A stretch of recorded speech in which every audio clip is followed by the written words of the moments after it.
Dimanche, présentation du dossier France 2023 aux représentants de la Confédération africaine.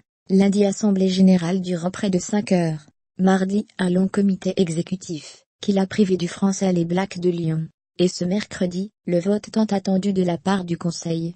Depuis 3 jours, et son arrivée à Londres, Bernard Laporte n'a pas chômé et arpenté tous les couloirs possibles et imaginables du Royal Garden Hotel de Londres, qui sert de camp de base à la Fédération internationale, World Rugby. Il faut dire que l'enjeu est de taille, la désignation du pays hôte du Mondial 2023. La France est en lice, avec l'Afrique du Sud, qui a reçu la recommandation officielle de vote, et l'Irlande. Laporte et son équipe sont partis les derniers à l'assaut du Mondial. En 6 mois, ils ont bûché pour présenter un dossier qui offrirait le plus de retombées économiques à World Rugby, 500 millions d'euros, et remplirait les caisses de la FFR en laissant un trésor de guerre de plus de 50 millions d'euros. Alors, entre 2 réunions, le patron fédéral se démène et fait une énième fois le tour des popotes à la pêche aux voix. Il en faut 20 pour obtenir le mondial au premier tour, sachant que chaque pays majeur de ce sport en possède 3, contre 1 pour les autres, et que chaque confédération continentale, au nombre de 6, compte pour 2.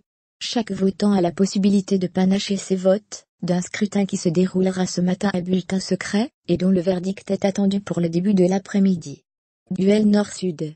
Je suis d'un naturel confiant, et cela ne se présente pas trop mal, nous glissait-il hier en fin d'après-midi entre 2 portes.